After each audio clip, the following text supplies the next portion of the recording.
excited to welcome Jason Conyard, CIO at VMware.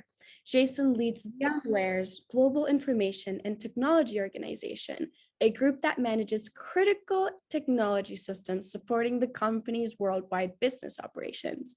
A respected industry veteran, as I was saying, Conyard brings more than 25 years of experience in executing and driving change in global technology companies.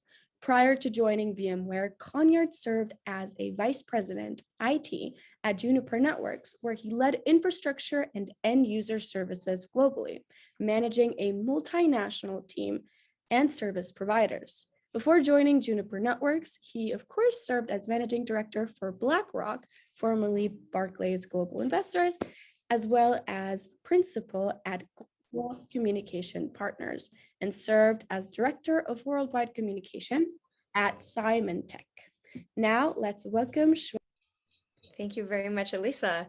Jason, super excited to have you here. Even before when we were chatting to prepare you for this event, I knew you were going to be a huge hit among all of our students and alumni, so welcome. It's great to be with you, Shuo. Thank you for joining us. So maybe to start, we would love to start with your story a little bit. So Elisa has shared your background through the different companies, but would really love to hear the personal side of everything, going back to how did you decide what you were going to study and how did that path lead you down to becoming CIO of VMware? Oh my goodness. Well, I actually didn't have a traditional start. I actually didn't go to university. I left home and school when I was 15 years old and began a journey of learning through doing and working. It started off at a motor racing and aviation museum in the UK. And then not long after that, I ended up working for a US company and moving and working in the Netherlands, which is somewhere I spent for 3 years, and then moving to the United States. But all of that was shaped by my fascination and interest in discovery. My early start was a fascination in the Titanic and a connection with Bob Ballard that I made as a teenager. And ultimately traveling to places like the Air and Space Museum, and then finally on the west coast of the US. But throughout all of that, I have been involved in technology in one way, shape, or form. I really enjoy your story because you've taken a very untraditional path in every sense of the word, even in terms of some of the things that you do outside of work, which we'll come back to in a bit. But would love to ask you more kind of recently about your latest experience during the past 18 months, which has been a little surreal. But how has the past 18 months for you been like? Yeah, it's been crazy and challenging in ways that I had never would have imagined. I think I remember I recall being in India when things started to get particularly serious in the Asia Pacific region. And I think people realized that at least on a regional level, that there were going to be some consequences and some more severe actions that needed to be taken. And as part of that, around that time, I realized that I needed to start to anticipate that this could have global consequences for people and certainly for the company as well. And by the time I got back to California, so I was actually in India, traveling to Singapore and then meetings, and then on to Australia and then back to California. In the progression of those 10 days, the world really changed, fundamentally changed. And it's been quite a wild ride, both personally and navigating what that means to me and my family's distributed around the world. As well as what it means to VMware as a company and all of our 34,000 colleagues around the world, and how we ensure that those people can be safe and well as hopefully also be productive. Mm-hmm. And I ask you that question in context of you becoming CIO during these turbulent times. Literally, you became CIO in September of last year, which is kind of in the midst of all of this happening. So what has it been like to assume such an important leadership role at an organization so large globally? it was a surprise. Well, it wasn't something I was anticipating, but my previous boss had certainly been coaching me and mentoring me for some time to make sure I was developing, I think, the requisite skills to take on the new responsibility in that role. I think I've been most surprised in the role about the awesome responsibility that comes with it, and not just about the technology. Yes, I'm responsible for a lot of technology and a lot of technology related services. That's absolutely true. That is part of the job. Absolutely. I think the thing that's been the most surprise for me is the awesome responsibility of the people that I lead and the services and the impact that has on the company. So the good news is that my training wheels, if you will, for the job were very much in the colleague enablement, the technology that our colleagues used, and being able to build upon that allowed me to really emphasize the importance of experience and build from there. So yeah, definitely an unusual and an unexpected year. You've already started to touch on some of the biggest challenges. Curious to hear, during your tenure so far, what were some of the biggest challenges you've tackled? And then looking forward, what are some of the opportunities you're most excited about?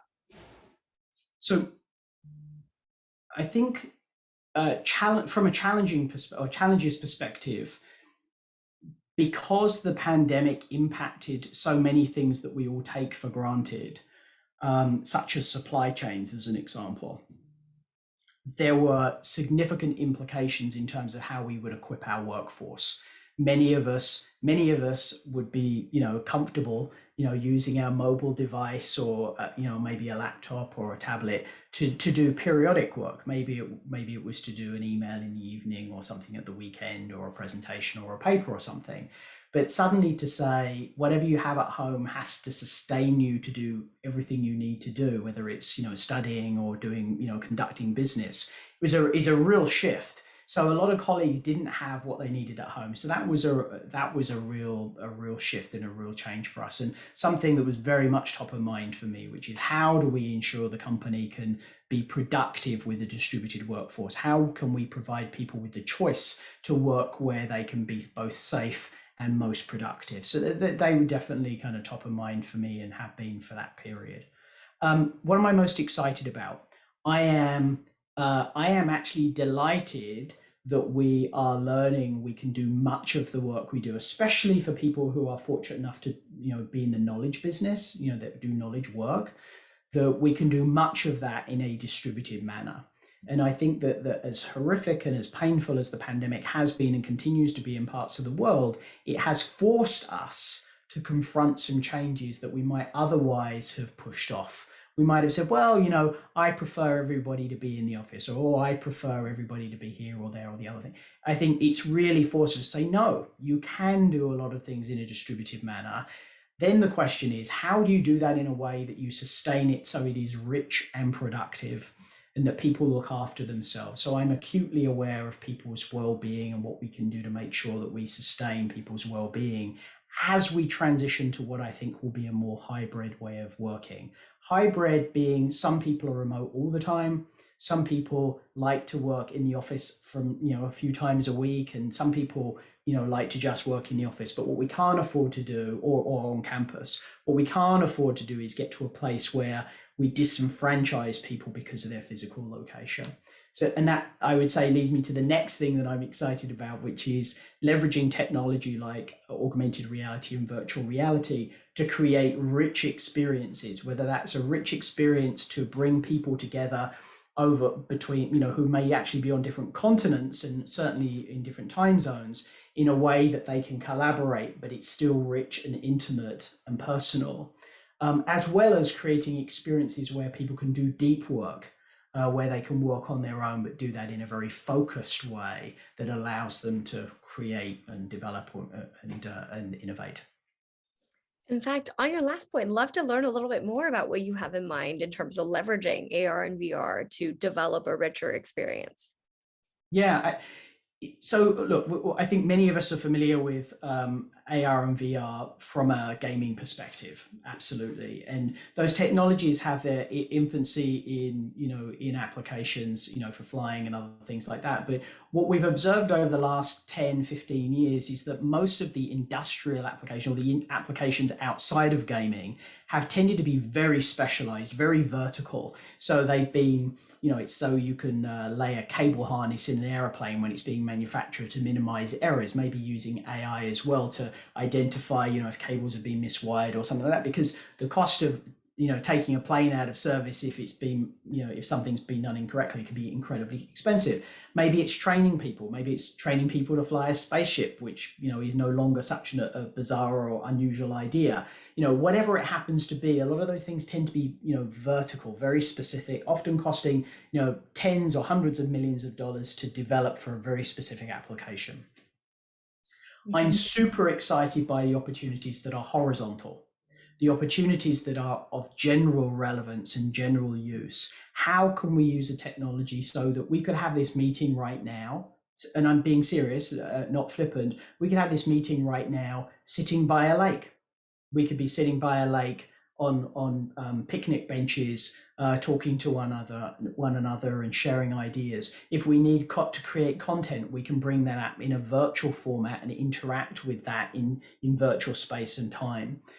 I think that has real potential. And I think that we also want to engage other senses. One of the things my team has been working on there is actually how we engage smell into that dimension as well. And again, I am being serious, because I do believe that when we're trying to invoke emotional responses with people, whether it's to energize people or to relax people or to create a more mental connection with the space you're in. As an example, let's say, Shuo, we were fortunate enough to be in Mere Woods right now and enjoying that, that beautiful space on the coast. Imagine if you could smell the trees.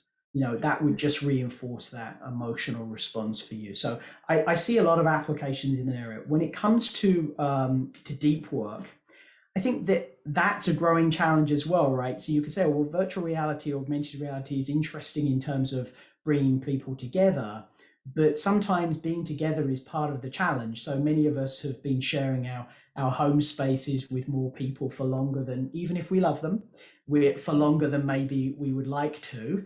And if you can create tools or give people tools that allow them to immerse themselves into a space and to really focus, and then while in that space, allowing them to bring resources to bear, whether that's for conducting research or whatever, I think could be a very rich thing. And this is something my team has actively been working on with a view to the future. I love that, because especially your point on the different senses, including sense of smell, is so important. Oftentimes when people walk into a space for the first time, the first thing they notice is the scent.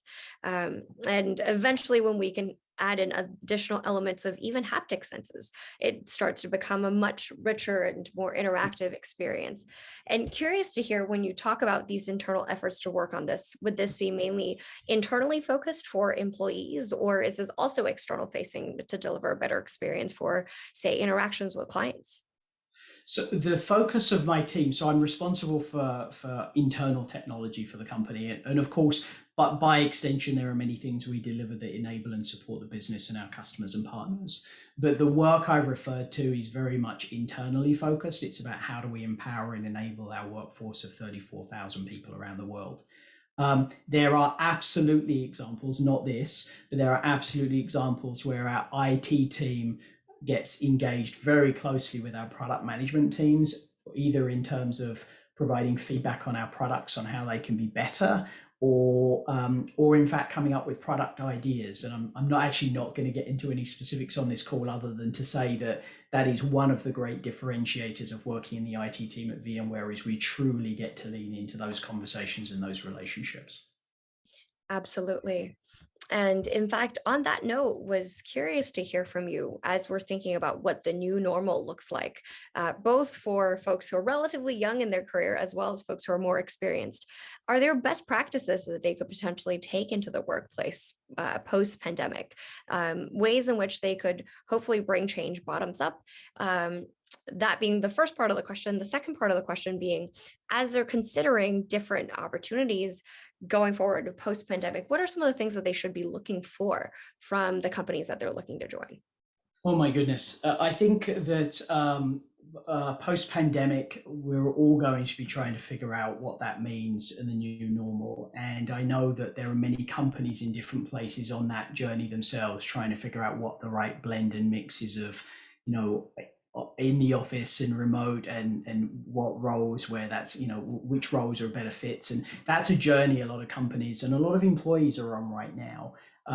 For VMware, it's really important for us that we provide our employees flexibility, because we ultimately want people to do their very, very best work. And we don't believe that you have to be physically in the same building to do that. We have people all over the planet, and we have people working from home and from offices and elsewhere. And I think that's something we want to build on. I think as we come, let's just say, come back together, whether that's physically or otherwise, as we come back together, as the world starts to feel a little bit more comfortable and a little more safe, I think it's important to bring those experiences to bear and think about what worked best for them and what works best for them. It may be working from home, it may not be, but what things work best for them. But then the other thing to remember as well is that whether we're all part of a team at sometimes we're part of multiple teams, and that's constantly flexing and evolving. And I think you want to ask, how can you ensure that the teams continue to function well as that makeup evolves, and figure out what the right tool set is and the right mode is. And it's just going to take a little bit of time. So I think it's perfectly okay for us to take our time and work towards whatever that new future is. I hope it's not just a return to the past. I think that will be. Can you repeat the second question, or the second half of the question, please? Yeah, the second half was really just asking, as we have students and younger alumni who are starting to think about what their respective careers look like going in full time, or even more experienced professionals who are thinking about career transitions, what are some of the top things that they should look for from companies when they're thinking about joining?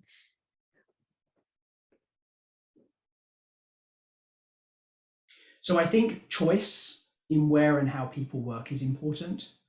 I think the values of an organization are critically important in terms of getting the best out of people, but also feeling that, encouraging people to be invested in the nature of the work that they're doing. I think that certainly should be on their mind. I think the other thing that's important to me is I'm always looking for people that are multidisciplinary, that have many different experiences, whether that's academic credentials or life experiences, or a blend of those things. Because I personally find that that's when the magic happens, is when you kind of have this edge effect occur, or this interdisciplinary approach where people can see and imagine things in a new way. So that's certainly on my mind. Mm-hmm. I love that. In fact, on the back of this interdisciplinary conversation, I also wanted to ask, how do we help better facilitate human connection and collaboration, especially as DEI is becoming more top of mind and important in all of our conversations across companies? Yeah, I think that's one of the wonderful things that's actually one of the wonderful things that's coming out of what has otherwise been a very difficult period. Recognizing that the best, you're not just hiring the best talent that's in a given city that you happen to have an office, that you can now look for the best talent full stop, and enable that talent to work and live where people feel the most happiest. And I believe that there should be, in fact, and I'm actively working on ensuring that we increase our participation of women and underrepresented minorities inside of VMware and elsewhere, because we're leveraging technology and changing the mindset. This comes back to that mindset thing. If folks, just because we may have historically had a bias or a preference for having people physically present, hopefully we can recognize that we've learned from what's occurred. And that allows us to cast this larger net to find talent. So that's definitely something that I'm mindful of, and something that we're actively working on. Mm-hmm. And in fact, as a follow-up, I know there's been a number of internal company efforts that you've played a leadership role in. Could you kindly talk to us a little bit more about those? So we have ERGs, employee resource groups. We actually call them pods inside of VMware, Power of Difference. So this includes, I'm not going to give you the exhaustive list, but as an example, it includes Pride at VMware, a disability pod, Black pod, Latino pod, Asia community pod, and veterans, and so on and so on. So we have got it's a pretty exhaustive list. One of the things that's been wonderful to see there, I talked about interdisciplinary, skills and how that really helps, I think, be creative and innovative and find new solutions to new opportunities. I think that's equally true with the pods, where we've seen intersectionality between the pods, recognizing that you could be gay and Latino, you could be gay and a veteran and Black, and all of those things can be true. And one of the things we've been trying to do is really get these ERGs and the pods, well, actually we didn't have to try very hard at all, to be honest with you, but get these different communities to work together to help amplify that work. So whether that's increased outreach into communities that we may not have considered or been able to access before, well, now we find we can, because we've recognized that we can work from anywhere. Whether it's creating speaker events or community events which intersect parts of the community. All of those things have been very positive in terms of us growing the talent that we attract to the company. It also has increased our participation in our communities. And the other thing it's done, which has certainly been rewarding for me, is I've learned an awful lot. I've been incredibly fortunate and privileged in the life that I've led. And it's exposed me to the different challenges and considerations and thoughts, and helped me increase my horizon and my view of the world. So definitely involved in that. One recent example was actually I'm the executive sponsor for a policy inside of VMware to increase the accessibility for our software. So that's predominantly the software we're using internally, but it absolutely shapes the conversation around the products we deliver as well, making sure that people with different abilities can use those tools effectively, which in turn feeds the conversation around attracting and retaining the very best talent. Mm-hmm. In fact, on that note, you mentioned this has been very much a journey of learning for you as well. Curious, what were some of the unexpected learning points as you were navigating all of this internally?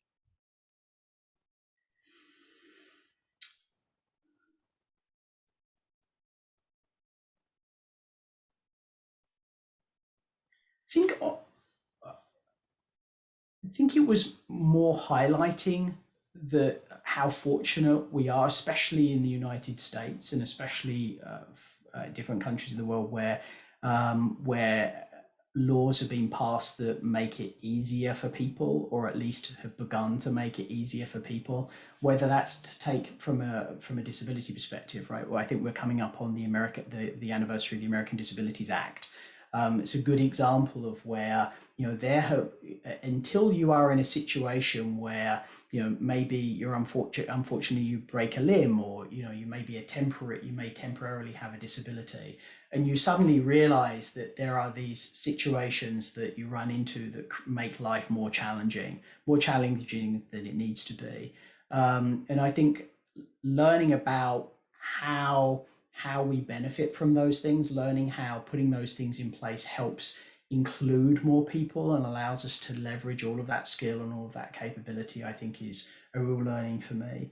I've been fortunate before the pandemic. I traveled a great deal and went to many countries, and being a gay man and being fairly reserved as a person, I hadn't really paid close attention to the limitations that may exist in different jurisdictions around the world. And I think that by working with our ERGs and the power of difference pods that we have at VMware, it's allowed me to connect with more people and understand what unique challenges and needs that people have. And that in turn, as an exec at the company, means that I have a responsibility to figure out how we can help and how we can make VMware a better place, and then hopefully ultimately make the communities that we operate in better. Mm-hmm. And I really appreciate you sharing this, because I think it's so important, especially in this time now that we're hopefully towards the end of the pandemic, that we're gathering together across differences to really recognize how can we bring technology and leverage technology as a tool to actually facilitate better human connection across all these differences.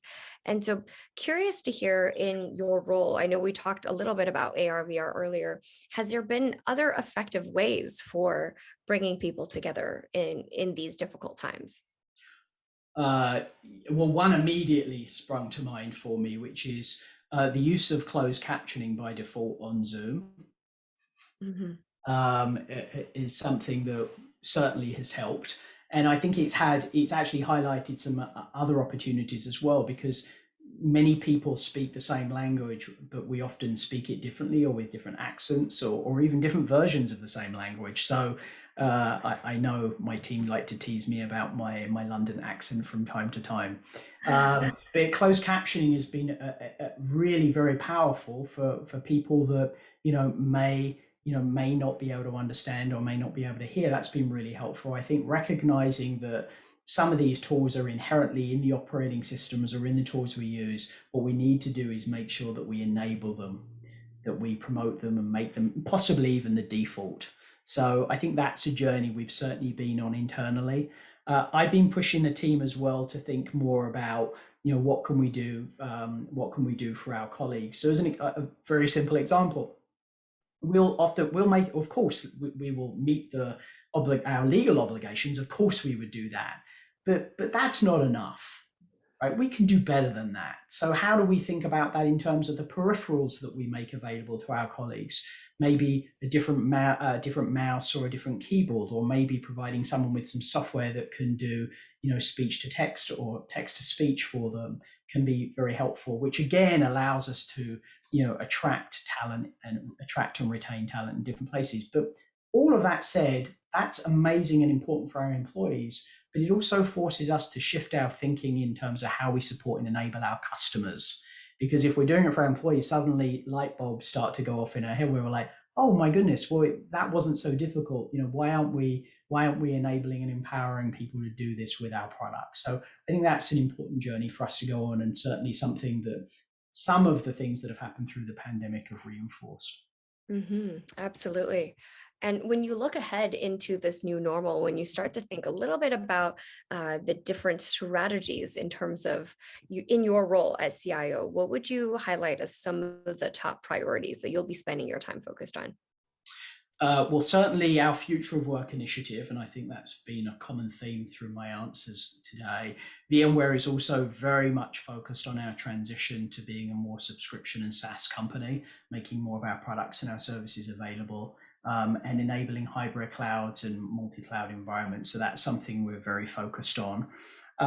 That requires a lot of reskilling and learning for our engineers internally, both the product engineers as well as the IT engineering community. So we're spending a lot of time there. And I think one of the things that's near and dear to my heart is fundamentally embedding the concept of experience into all of the solutions that we conceive and deliver. I think there are a lot of technologies we use which are very much seen as a means to an end, and that's fine until a person has to interact with them. And I really want all of the experiences that people have with technology, whether it's an ERG system or a CRM system, or whatever the technology happens to be, whatever the means to an end is, I want people to have an enriched and ultimately a delightful experience. I think one thing that surprises my team is I often talk about emotions. I often ask people, what do we want people to feel and what do we want people to do at the end? When we're done with whatever it is, how do we want them to feel and what do we want them to be able to do? And that used to result in a lot of chuckles. Now folks know that I'm really serious about it, because if we can talk about the emotions we want, if we can talk about the outcomes and the capabilities we want people to have, I think it really drives the shape, the tone, and the color of what we create. Absolutely.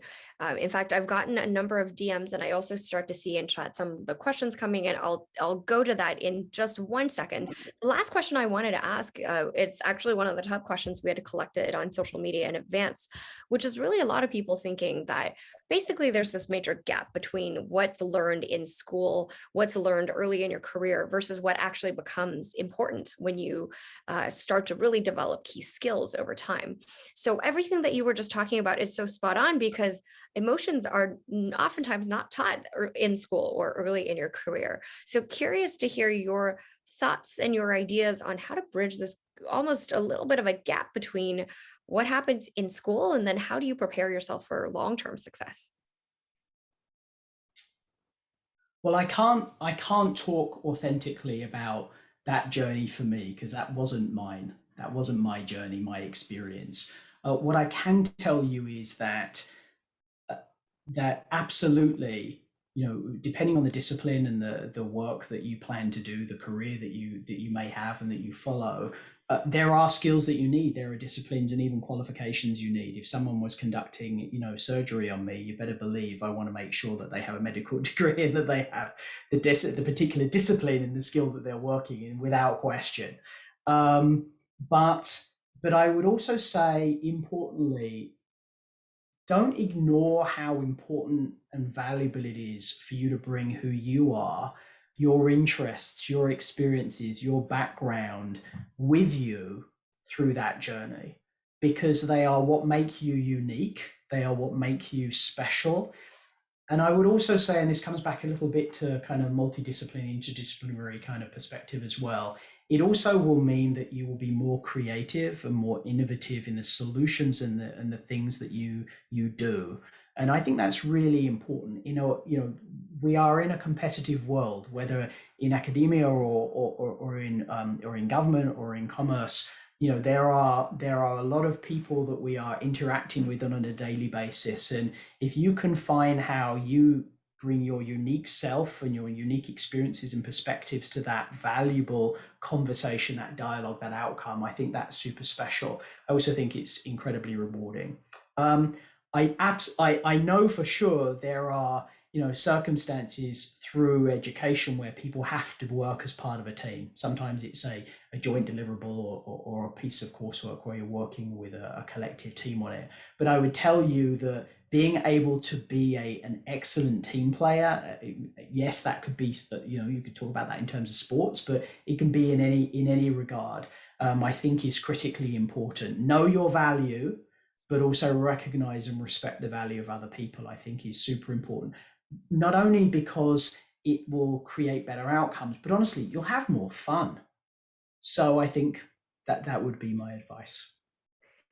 I think your advice is perfect because your experiences actually perfectly encapsulate for people that oftentimes a lot of what you learn over your career is self-driven and self-created.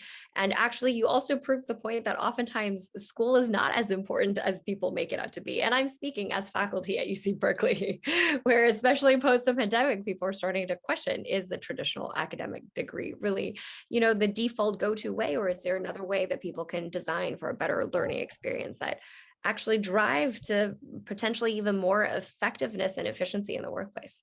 Yeah, I think look, if I had had the opportunity, if the circumstance in my life had been different, would I have liked to have gone to university? Absolutely.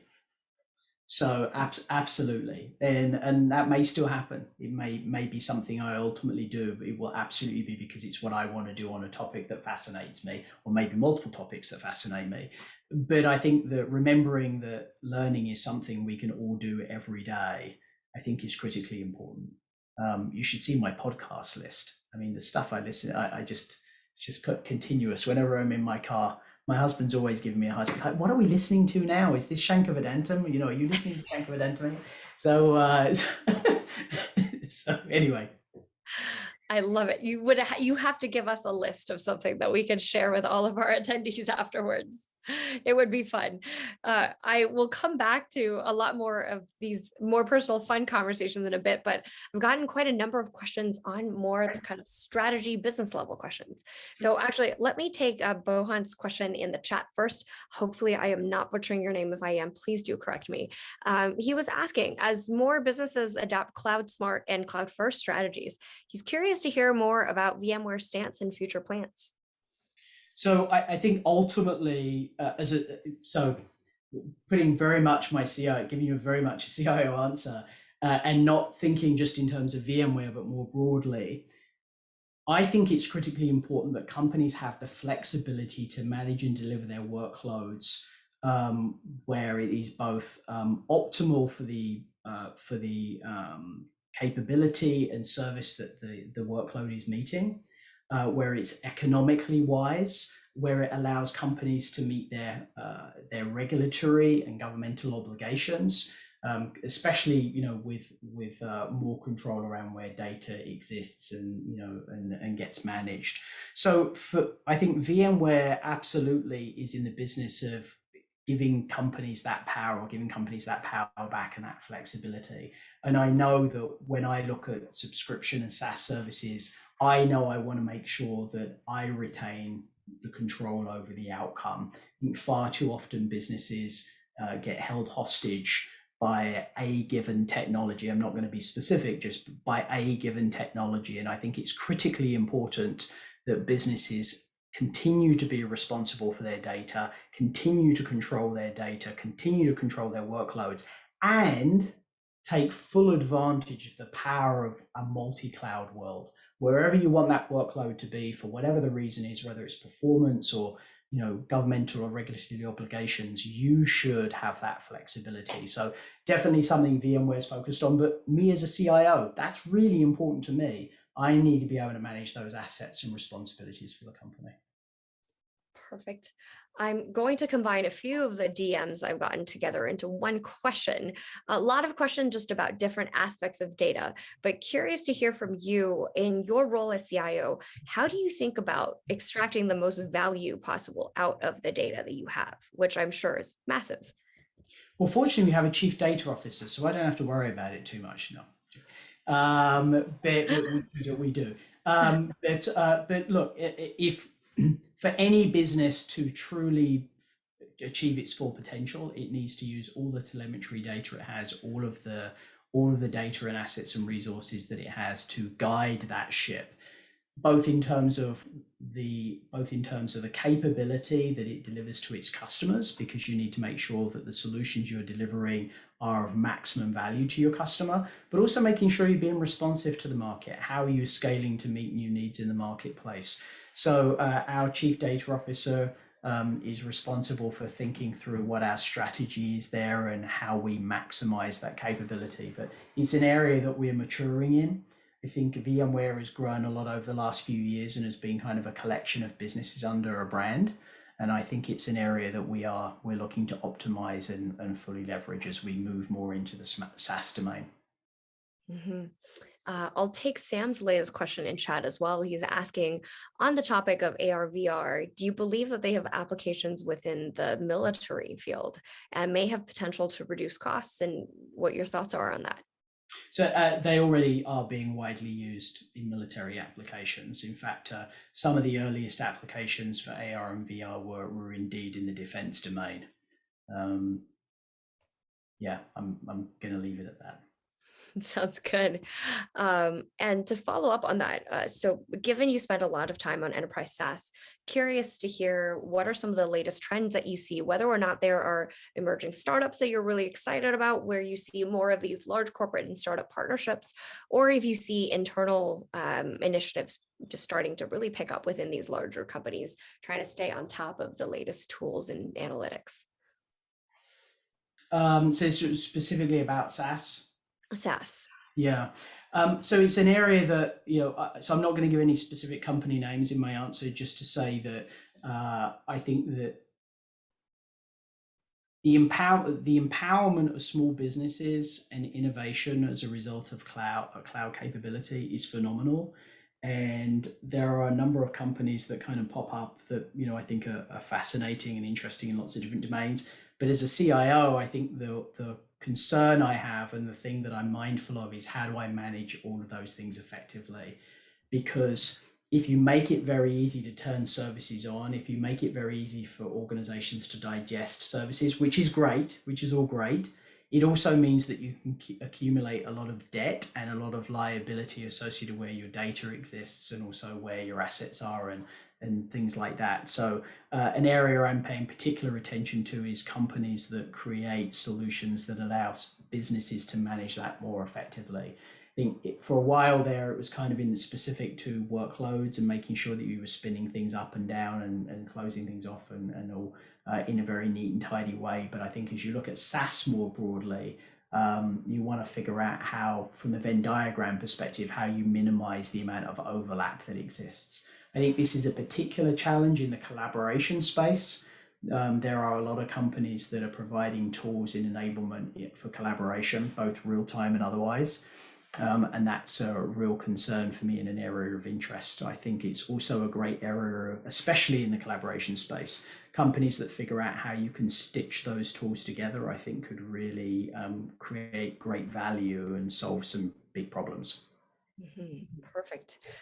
So actually the couple of questions that I've gotten in a slightly different combination, but it's essentially just asking, I believe these are coming from more experienced folks who are asking, well, if I'm in a more senior role and I'm looking at this opportunity to work with startups, how do I evaluate this equation between buy versus build? To what extent is it great to do an external partnership to work with an outside startup versus to what extent do I just have to do this myself?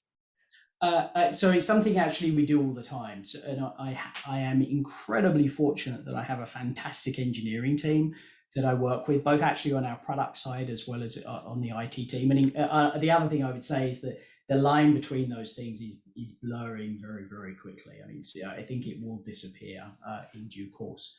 But when you kind of get into the whole buy versus build conversation, a lot of it depends on the nature of the business you're in. You know, I work for a technology company, so the fact that I even have flexibility to consider those things is possibly unusual to a technology company. I think, you know, you'd have to have pretty deep pockets in another industry to be able to kind of get into that, especially when you think about the full cost of building and running something yourself. But when I'm asking the team to think about a decision, I'm trying to think of one right now that I can share. We were in the market for a tool for social engagement in the company, and I said to the team, you know, there are the usual suspects in this regard. You know, look at those, consider those, look at the costs and the opportunities and the capabilities that are associated with those tools. But also find us a wild card, find where there's a player maybe very, very early in their evolution that maybe have potentially disruptive, that may be thinking about the space very differently. And then let's have a conversation about whether we want to take the risk, whether we can afford to take the risk to invest in that, knowing that we may have to throw it away. And that's actually ultimately what we did. We actually chose a company that was not the usual suspect, which was not the obvious choice, that was pre-IPO. And we ended up picking them, and the company happens to be called WorkVivo. And they're a company ran out of Ireland, and we ended up working with them. So we have that conversation all the time. It's not always slam dunk. I will tell you one other cautionary tale in there, and this is quite an IT thing for me to say, but is that there is a tendency to customize things just because you can, especially for things that are out of the box. And one of the things I get quite concerned about is the technical debt and the process debt that companies create. And that's something that we're trying to get better about. So that to me is part of the equation. It's not just if you buy something, but also if you then customize it beyond recognition, you may actually make a huge problem. Super helpful. I will take two last questions before opening up the floor to our roundtable discussion. So I know a lot of you already have your cameras on, but you'll be able to briefly introduce yourself and ask Jason questions directly and have a little bit more of a discussion. So the second to last question I'll take is C's question in chat. So he has two questions regarding remote collaboration in VR. First one being, a lot of people are saying that their employees prefer remote collaboration in VR headsets, but it's a little bit more subjective. Have you seen any relatively objective metrics showing that remote collaboration in VR is indeed more productive? And two, what are some of the pain points / difficulties that you have encountered in using VR remote collaboration tools? Well, I'll take the last question first. Yeah, it's really hard to use a virtual keyboard. So, and I don't know about you, but I've been kind of like trying to type in my username, you know, firing with the handset, you know, the device, the one or whatever to do that. That can be really tricky.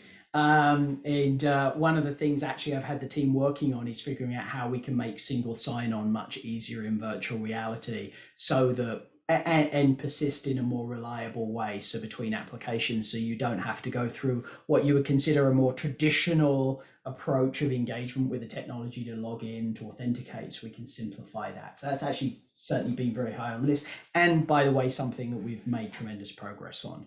I think the other thing there as well is that with any new technology, one of the things you often need to do is to help bridge people from something that's familiar to something that's new.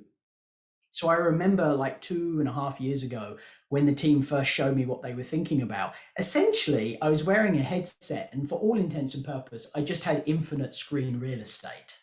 But it wasn't really an impactful or different experience. It was just more screen real estate.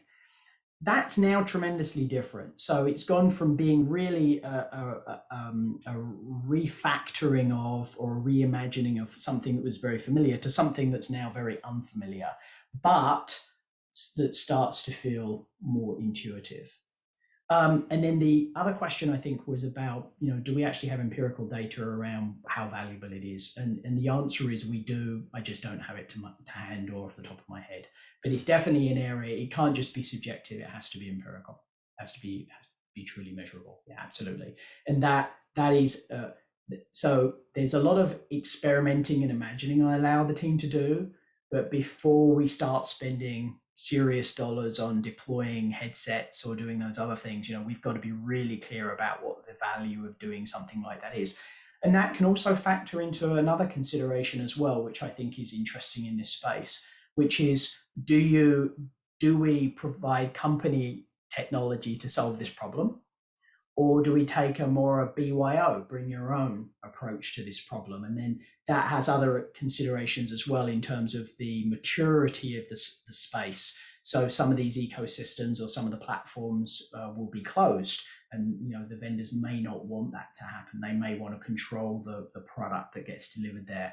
We're taking more of an open view. We are really looking at solutions that could be, or solutions that can work across platforms, but ultimately with the view that this might be more of a BYO scenario.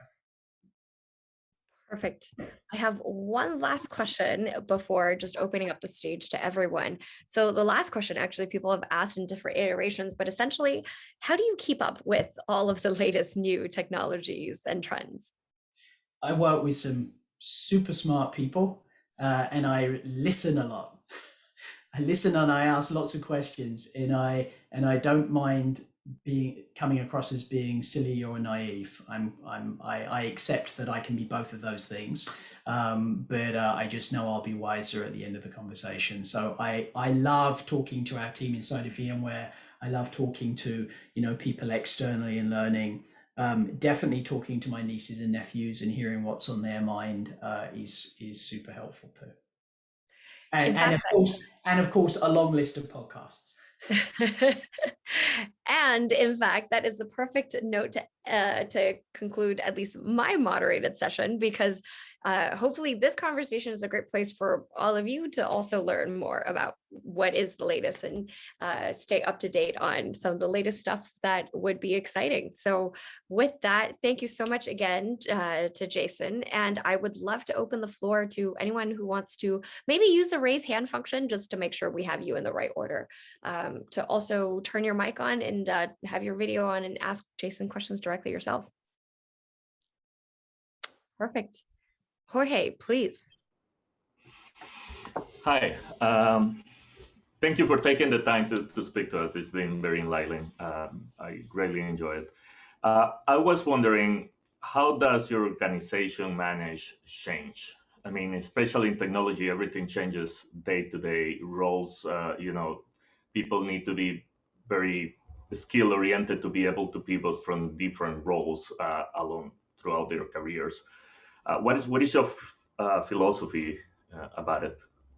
Yeah, so it's nice to meet you, Jorge. So a couple of thoughts there. So it depends on the type of change you're talking about. If it's organizational change, then our HR team are very much engaged in that process. And the fact that we're moving more into a subscription SaaS future as a company, that's kind of directionally where we're going. I think that our HR team is very involved in what sort of skills do we need, how do we how do we adapt and change that as we've gone through the pandemic, and as we're kind of refocusing on our future of work. How do we change the rituals and practices that we have as a company, things that we may have been very comfortable with and almost habits? How do we evolve those and help the company change?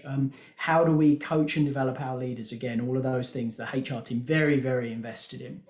When you talk about technology change, there's actually an important change I made 3 years ago, which was we used to have a function inside of IT called end user computing.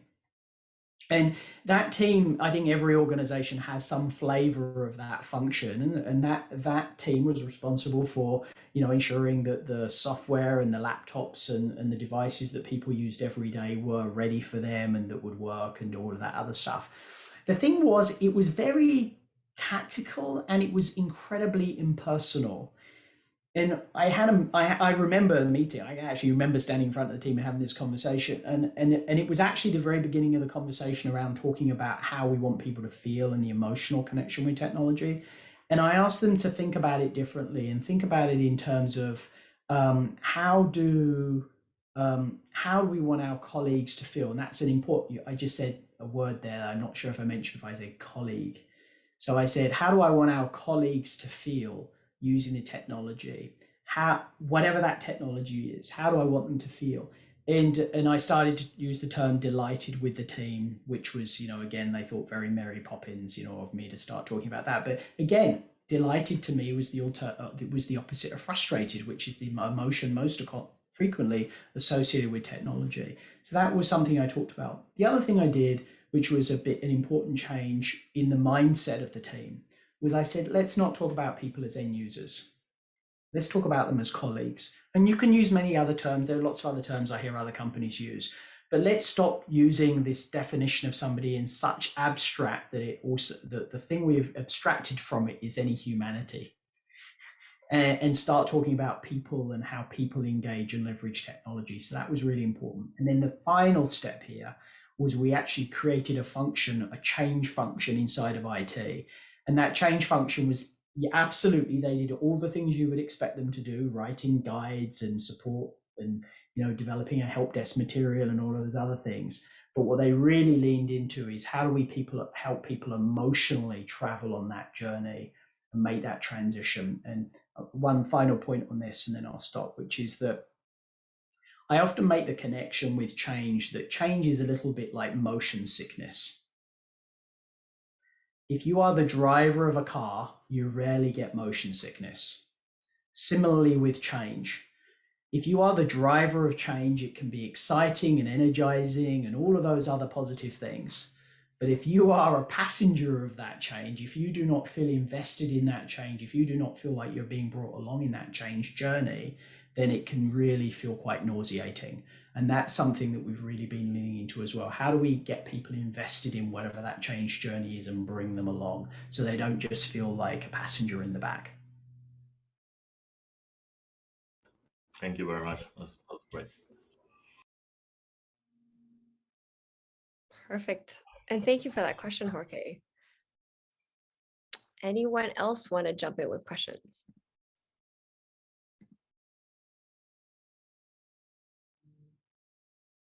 I got a lot of questions on text earlier. Oh, there we go.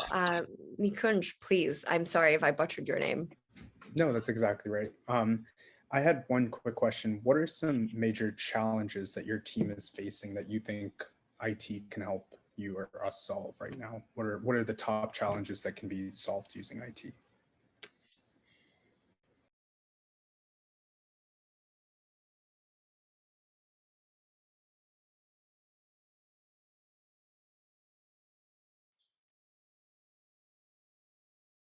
It's an interesting question because it's almost the opposite of how I think, which is that I don't start with technology.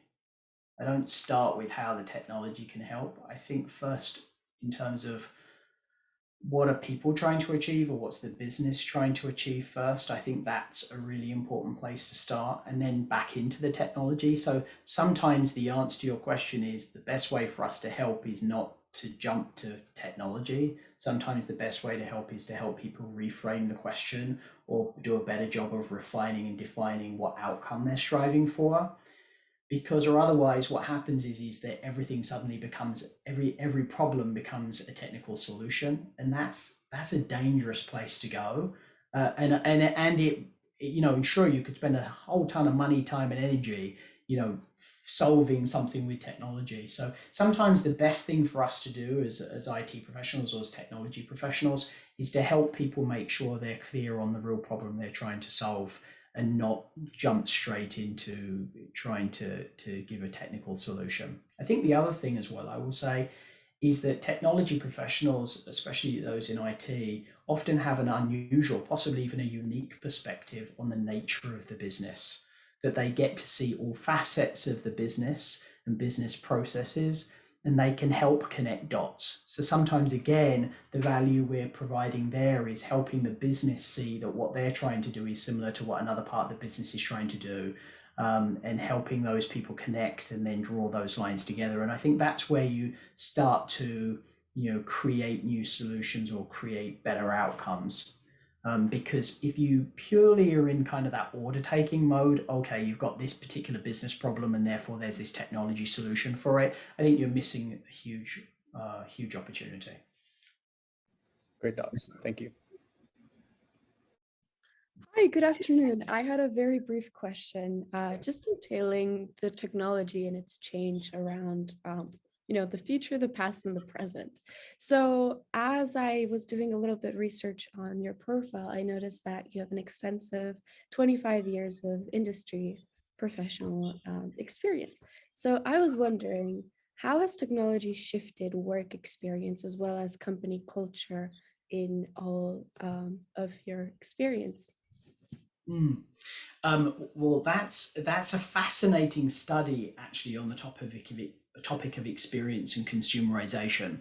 So if you think about, if we go back, I wish I'd only been working for 25 years. It's more than that, but I think that what's fascinating is, certainly over the last 15, 20 years, is the commoditization and consumerization of technology. The fact that most of us on the planet have one of these. Not everybody. Sometimes it's maybe one per household. Sometimes you're fortunate enough that it's one per individual.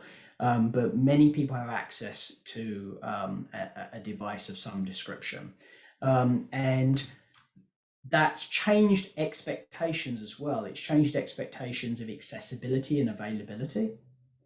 It's changed expectations around ease of doing things. It used to be that, a telephone was for talking on, and then you could send text messages, and now you can pretty much do anything on it, including run a business. And I think that's really changed. There's been kind of this, there's been a cultural shift in the role of technology and how we leverage technology to empower things. So I think that's a really big change. So I think that's resulted in an expectation shift. So I think a lot of employees now expect, and honestly are very disappointed when the experience they have using the technology inside of the company isn't as easy to use or as rich and capable as maybe the experience of ordering something online, or doing healthcare online, or doing pretty much everything these days online. So I think that's been a real change. And I think that's actually a real change for IT professionals as well, because in the past, the pressure there has really been on like running the financial systems or the sales systems or whatever it happens to be in a company. And I think there's been a real shift there. How do we empower people and provide that very rich service? So I think that's probably the biggest change. Thank you so much. I really appreciate your answer. Any other hands? You can also turn on camera and directly ask your question as well.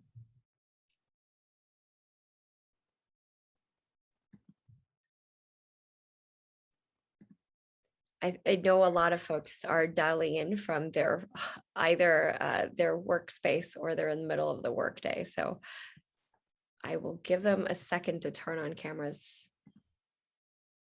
Oh, Harriet. Hi, I guess a question from me would be like for people who don't really have a technical background, what would be your advice on how we can set ourselves best to succeed in the workplace? Be a good team player. Bring your unique skills and experience to any discussion or any work product. I think that's what absolutely. I don't think you need to be technical to do those things. I think you just got to be a human. I think, don't underestimate the value of your experience and your perspective. Great, thank you so much. I think we have time to take one last question. Any takers on one last question?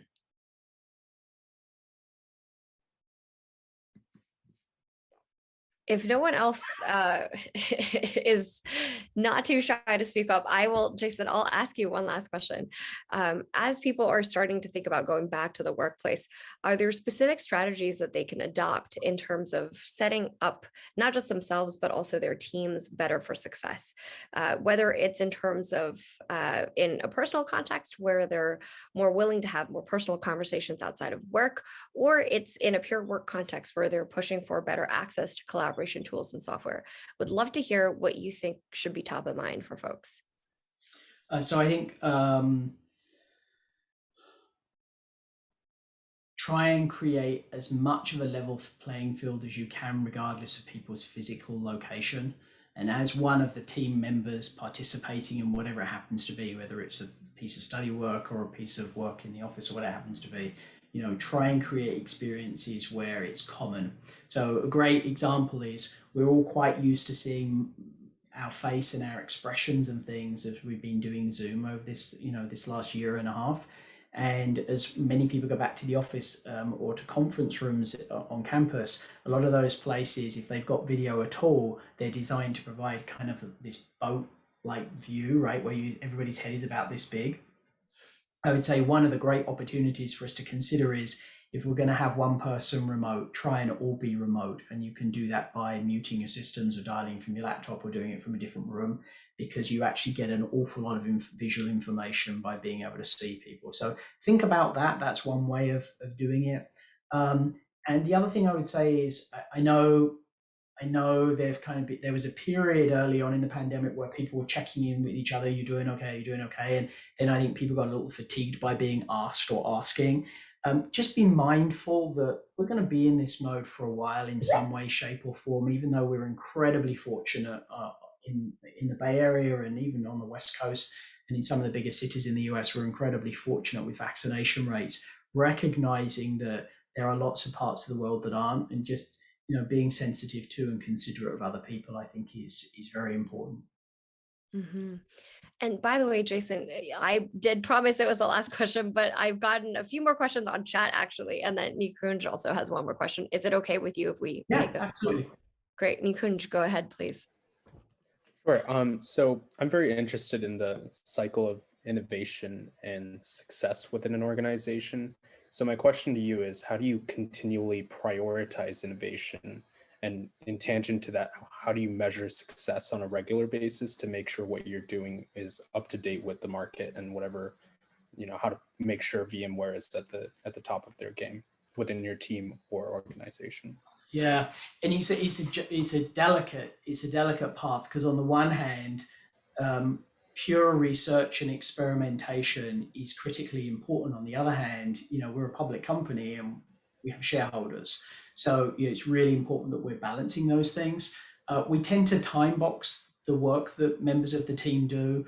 We tend to rotate people through. We actually have an innovation team, in fact, within IT, and we rotate people through that to make sure that different people are getting exposure to different technologies, different skills are coming into the team, moving in and out of the team, because again, then you get all that interdisciplinary and multidisciplinary kind of perspective on things, which is very helpful.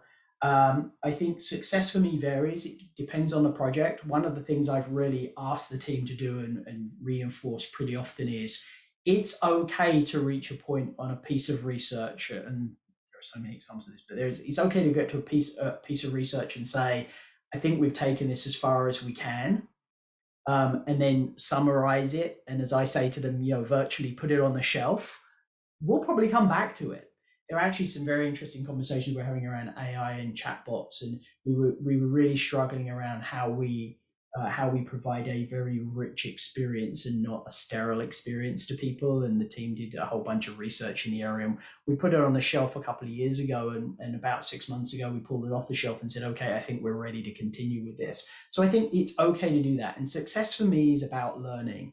Yes, some of the things we do result in patents and patent filings. Absolutely. In fact, I think the team has filed 7, my team has filed 7 just since January. But I don't measure based on the filings. It's one of the things we look at. I measure in terms of what our learning is and how that learning contributes to the things that we have. So but you got to box it. You got to time box it. You got to create some limits, because it's also an issue of credibility. If we were constantly experimenting and there were no results, then I think ultimately someone would probably pull the plug, maybe me or someone else. Awesome. Thank you so much. I guess before I take the text question, Sam, since you're on camera, you get priority. Thank you. So, sorry, just one last question for you. Actually, there's 2 of them. We've been talking about a lot of like virtual workspaces and stuff, but then do you believe there are medical side effects to being, on a constantly virtual workspace? And then is there research being done into that, or in order to prevent that?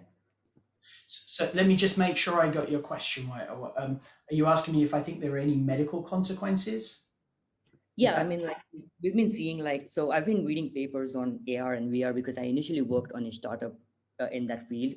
And so that it basically stated that people using a lot of AR, VR had seizures, headaches, minor health side effects. And then so my basic question was, is there research being done to prevent that? And, is that a huge concern for IT firms working within AR and VR? Yeah, so a great question. And my team is not doing any medical related research.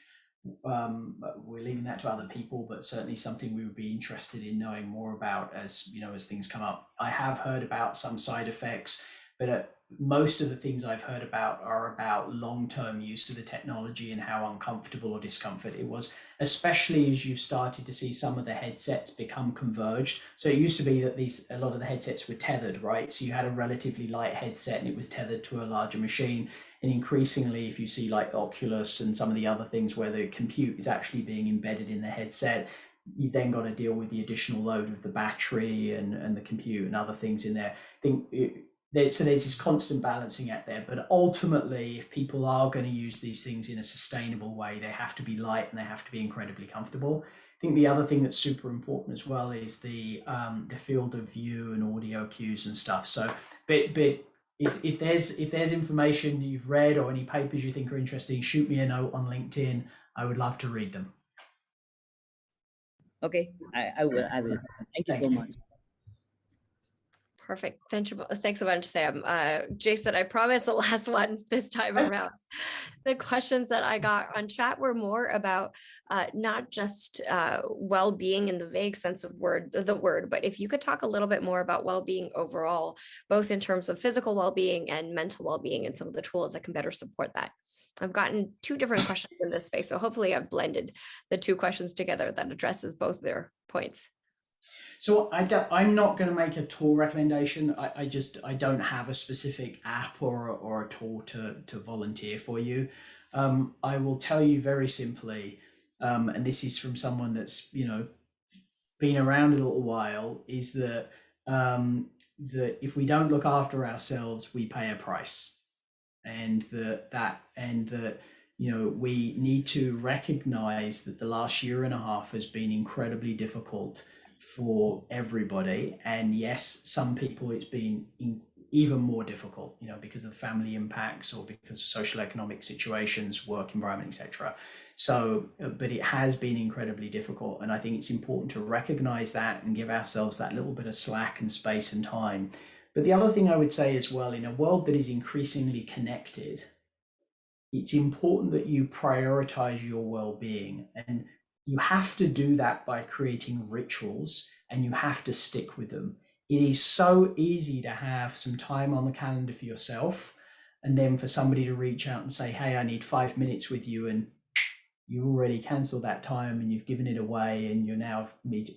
So you got to recognize that you will pay a price if you don't look after yourself. So create that time, put it on the calendar, go for that 10-minute walk, have multiple breaks during the day, and get away from technology. And you know, if you can, leave your phone at home when you go for the walk. So, you know, because all of this technology all the time, I think has a cumulative effect. So I think it is really important for us to step away and to truly, you know, recharge ourselves and spend time with people to the extent you can, you know, spend time with people. So yeah, that's what I would say. And I'll make another plug for walking meditation. If you don't already meditate, I will make another walk for that. So it's a good thing to learn. It's a great tool to have in your pocket. Love it. That is the perfect note to conclude on. Thank you so much again, Jason, for sharing all of your advice and insights with us. I'll pass it back to Elisa to close up. Thank you, Shuo. So, all right, this concludes this afternoon session. Thank you so much for Jason and Shuo for your time and engaging discussion. And thank you to everyone for coming. And we hope that you enjoyed this session and gained some knowledge from it. As for the next steps, this event will be available on YouTube and we will share the link via email with everyone. So please subscribe and follow us on YouTube. And we really hope to see you again next week at our next speaker event, which will be held on Wednesday, July 25th from 5:30 to 7 p.m. PST with Derek Chen, Artificial Intelligence Product Leader. So thank you so much, everyone, for coming, and I hope you have a pleasant tomorrow. Thank you so much again, Jason, to everyone for coming. Thanks. Goodbye. Take care. Bye.